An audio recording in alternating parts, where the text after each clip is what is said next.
Service 36 సంవత్సరాల నాయకుడు అనుభవం పూర్తయింది. నేను ఈ దేశంలో ఏ రాష్ట్రంలో కానీ మన రాష్ట్రంలో కానీ నిన్నడు ప్రభుత్వము వేతనాన్ని నిర్దేశించకుండా నియామకం చేపట్టిన సందర్భం కానీ ఆ నిర్దేశించిన వేతనాన్ని వేతన సవరణ సంఘం సమీక్ష చేయకుండా ఉండడానికి కానీ ఇంతవరకు చూడాలి. వీళ్ళ పరిస్థితి ఆ రకంగా ఉంది.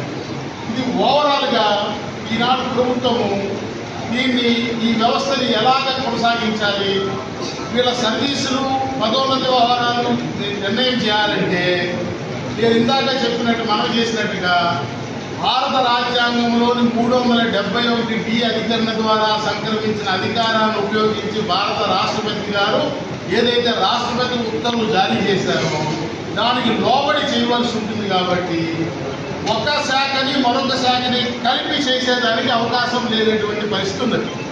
వీరేమో 13 విభిన్న శాఖల వాడు ఒక దగ్గర కూర్చున్నారు.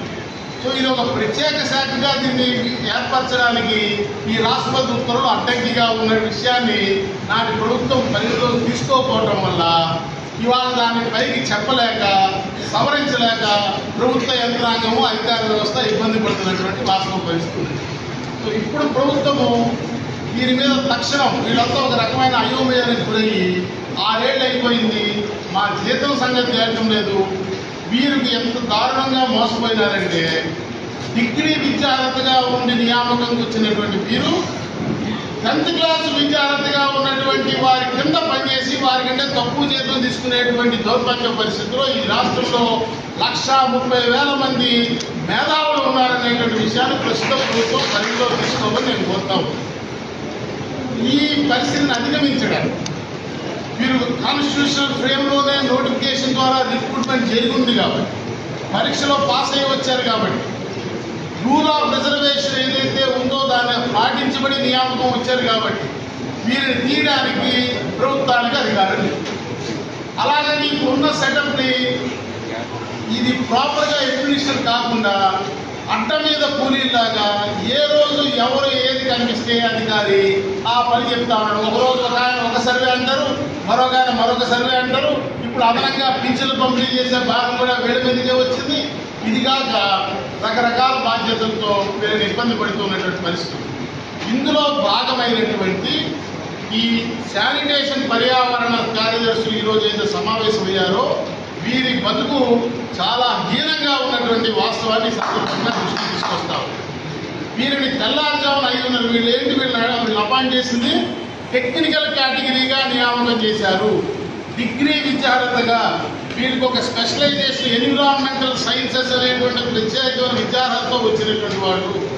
వీళ్ళు పర్యావరణాన్ని ఏ రకంగా కాపాడుకోవాలి, దానికి ఎటువంటి చర్యలు తీసుకోవాలి, పర్యావరణం కాపాడబడాలంటే శానిటేషన్ అనేది ఏ రకంగా మెయింటైన్ చేయాల్సి ఉంటుంది అనేటువంటి దానికి ఉపయోగించవలసింది వీళ్ళని ఆ రోడ్డు మీద చెత్త వెళ్తే ముఠా మేస్త్రుల కింద వీళ్ళని పనిచేయాలని ఆదేశించేటువంటి పరిస్థితులు రాష్ట్ర వ్యాప్తంగా అనేక మున్సిపాలిటీస్ వ్యవస్థలో పంచాయతీ వ్యవస్థలో ఉన్నది. నేను ఈ సందర్భంగా మున్సిపల్ కమిషనర్లందరికీ చెప్తా ఉన్నా, మీరు కూడా చదువుకున్నారు, వీళ్ళు మీకంటే ఎక్కువే చదువుకున్నారు.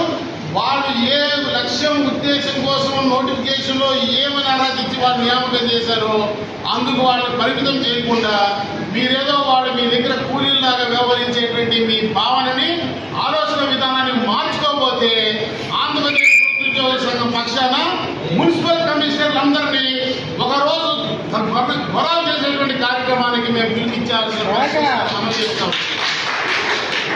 వీళ్ళ పరిస్థితి ఈరోజు ముఖ్యంగా ఈరోజు మీరు కోరుకుంటున్నది ఏంటంటే అసలు మా నోటిఫికేషన్లో ఉదయం 5:30కి వచ్చి చెత్త ఎత్తించడం మా పనిని మాకు ఆనాడు చెప్పుకున్నట్టయితే మేము అసలు ఈ ఉద్యోగానికే వచ్చి ఉండేవాళ్ళం కాదని ఈ 3,000 మంది కార్యదర్శులు ఆహాకారాలు పెడతా ఉన్నారు.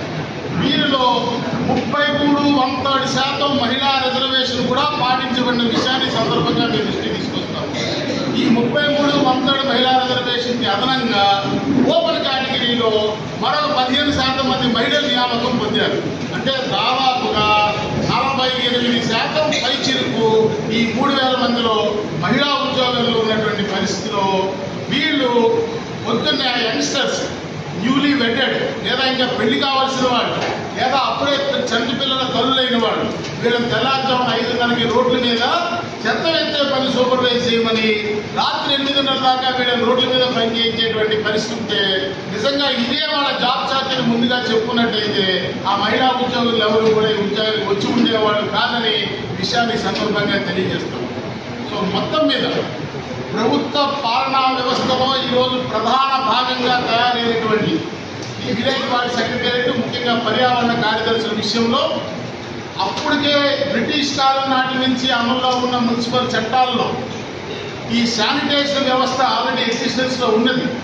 దానికి ఒక మెకానిజం ఉన్నది. దానికి కొన్ని కేటగిరీ పోస్టులు ఉన్నాయి. మేస్త్రి అంటారు, వాళ్ళు శానిటరీ ఇన్స్పెక్టర్ అంటారు.